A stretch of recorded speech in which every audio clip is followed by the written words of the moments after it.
kizamara ariko ntunashema n'amaguru n'amataka uritambukira none hari utuntu mujya mukora ukabona akaboko kagize gutya ukatugaruka rero nkurikira umutwe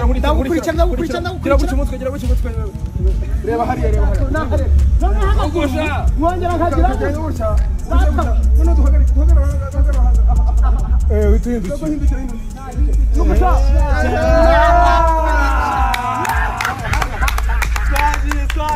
mwe kabiri gatatu kane gatanu ndahagarara nindangiza ngire gutya nurakare noneho nongere nkubita mu kamwe bubiri butatu bune butanu hindukira nta mutima mubi cyane ukabakaba challenge yayo yewe data we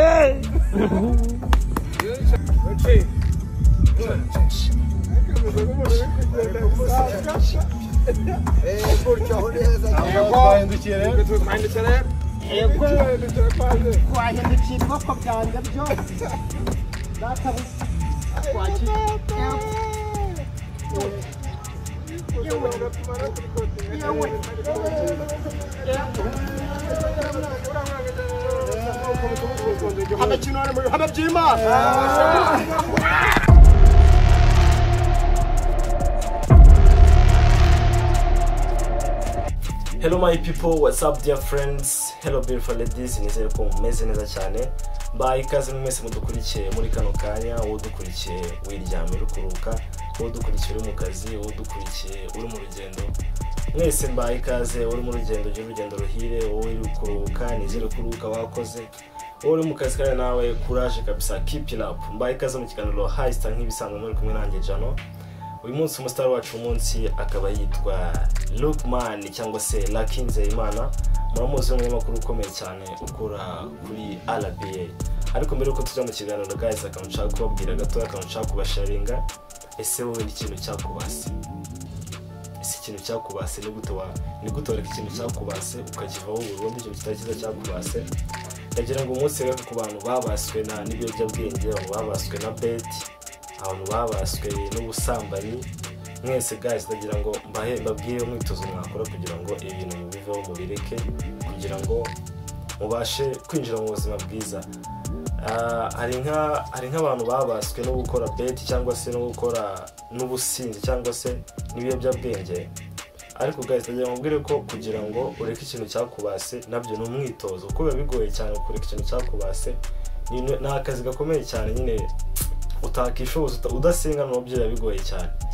Icyambere no gusenga Imana kugira ngo igufashe, ariko ikindi hari umwitozo ugomba gukora. Hari umwitozo ugomba gukora mu gihe wamaraga wa mwanya wamaraga ubitekerezaho cyangwa se wa mwanya wamaraga ubiha umwanya cyane, ukagerageza nyine ugatangira umwitozo wo kugenda ubigabanya gake gake. Tuvuge niba baswe no kubetinga wenda ugatangira kugenda uyu munsi tuvuge niba betinga buri munsi ora muri beti, uyu munsi umwanya kujya muri beti ugashaka ikindi kintu cyiza wakoramo, ugashaka ikindi kintu cyaguhuza cyangwa se cyatwara umwanya wa mwanya wajyaga ujya muri beti.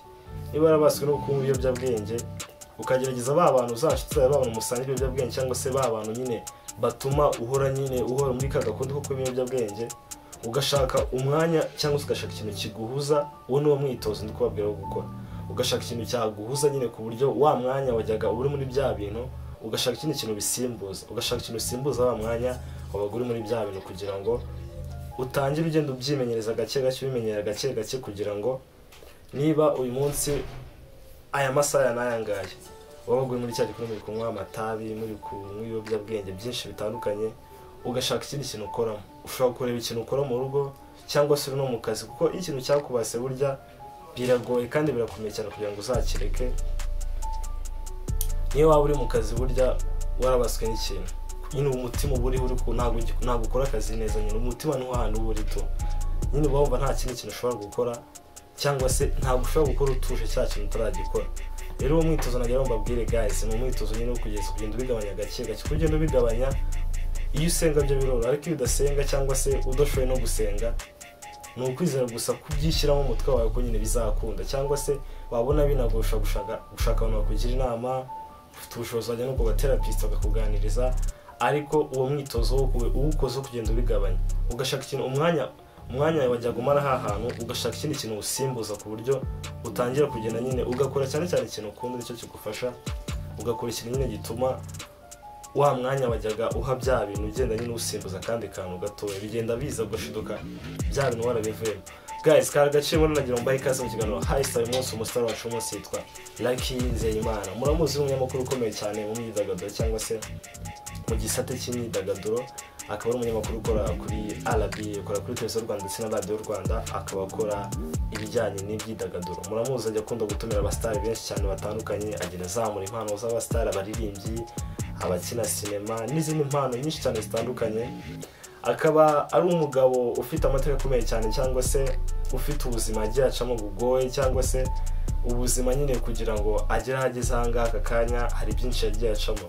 Lucky Nzeyimana ni umugabo wavukiye mu karere ka Nyarugenge i Nyamirambo cyangwa se hara mu Biryogo no yavukiye. Akaba yaravukiye mu muryango w'abayisilamu, akaba yarize hariya kuri Rafiki arava yarigeze kugira amahirwe yo kujya kwiga mu Misiri, ariko akaba bitarakunze kakomeza kwiga. Yahamaze umwaka umwe araza amara igihe kinini aho yarasoje kwiga. Arangije amaze kwiga segonderi nibwo yagiye kwiga muri kaminuza ya Uganda yiga ibijyanye n'itangazamakuru. Nyuma y'uko papa yaramaze kubona ko yiga mu rugo yicaye nta kintu ari gukora, amaze kuhava yaraje hano mu Rwanda nibwo nyine yagiye mu itangazamakuru, ntabwo yari ko ikintu azakora nyine araza atangira ajya gushaka stage kuri Sango Star arahakora. Amaze kuhava ahita abona n'akazi arakomeza akora, yavuga ko yembwe 80,000. Amaze kuhava ajya kuri Lemigo TV, Lemigo yaje guhinduka Royal TV. Amaze kuhava Lemigo TV nibwo Royal TV nibwo yaje gutangaza ko yafunze imiryango muri 2018 niba nibuka neza. Imaze gufunga imiryango yumva ko birangiye nta handi anazongera gukora akazi, yumva ko birangiye. Nyuma nubwo umucuti yaje kumugira inama yo kuba yajya gukora ikizamini muri RBA ko bakeneye umukozi, aragenda akora ikizamini aragitsinda abona akazi rw'ubwo akaba akora ikiganiro cyitwa Versace. Ikiganiro cyitwa Versace turimo abastari bagiye batandukanye cyangwa se gatumwe n'abandi bantu bari kuzamuka kugira ngo akomeze azamure impano. Akaba Lucky Nzeyimana akaba ari umugabo wubatse, akaba yarashakanye n'umugore witwa Divine. Avuga ko Divine nkuko natangiye kubwira cyashije ngo cyo kubatwa. Lucky Nzeyimana akaba ari umugabo wari warabaswe no gukora bet cyane, akaba no yahuriye n'umugore we yajyaga ajya kubetinga, ariko uwo mukobwa akajya akomeza kumubona amugira inama amubwira ko ibintu wabivamo. Lucky akavuga ati wa mukobwa ntukamenyere amafaranga betinga n'ayanjye. Akaba rero baje guhurira bahana nimero birangira banakundanye. Lucky yarabaswe no kubetinga birangira bivuyemo. Ubu ngubu akaba Divine ari umugore we babana bafitanye n'abana. Lucky Nzeyimana umunsi rero mu star dufite ubutumwa twamugira nk'abakunzi be. Esai Lucky, amazina yanjye nitwa Jano, nkaba nkoresha ubutumwa ndi live mu kiganiro cyitwa Highstar gica kuri YouTube channel cyitwa Jano Update. Nkaba nkoresha ubutumwa izina ry'abakunzi n'abafana bawe dukunda ibyo ukora. Ari benshi tubona ufasha, ari benshi tubona uzamura, tubona tumya abastari dukunda. Tubwire ko uburyo ukoramo akazi kawe turabikunda cyane kuko uratwentertaininga kandi dukunda uburyo ufashamo abantu. Tukwifuza gukomeza uwo muryo watangiye cyangwa se tukwifuza gukomeza kugubwa neza mu kazi kawe, gukomeza kuzamura impano, gukomeza gushimisha abantu nk'uko bikora. Hari benshi bagukunda kandi bakwifuriza ibyiza. Nk'abakunzi bawe tuzakomeza kugusengera, dukomeze tukuragize Imana kugira ngo akazi gakomeze kagende neza, ukomeze uduhe ibyiza. Tukwifurije kurama no kuramba kugira ngo tugorane. Turagukunda cyane. We love you so much Lucky. Yes guys, nyuma yo kurusituma twageneye Lucky Nzeyimana nk'abakunzi cyangwa se abafana be, mbashimira mwese mwakoze subscribe, nshimira no mwalikinze, abantu musharinga ibiganiro byacu, ndabashimira Imana ikomeze bamugisha. Nshimira umuntu wese ahari wakoze subscribe, nanone n'umuntu w'agaciro cyane kandi naho turakora subscribe guys. Niba wumva ko ikiganiro cyacu kanda subscribe, liking, kandi nawe yumva ko ari umuntu wasangiza ibiganiro byacu, sharinga. Ndabakunda cyane, Imana ibahe umugisha. I love you so much.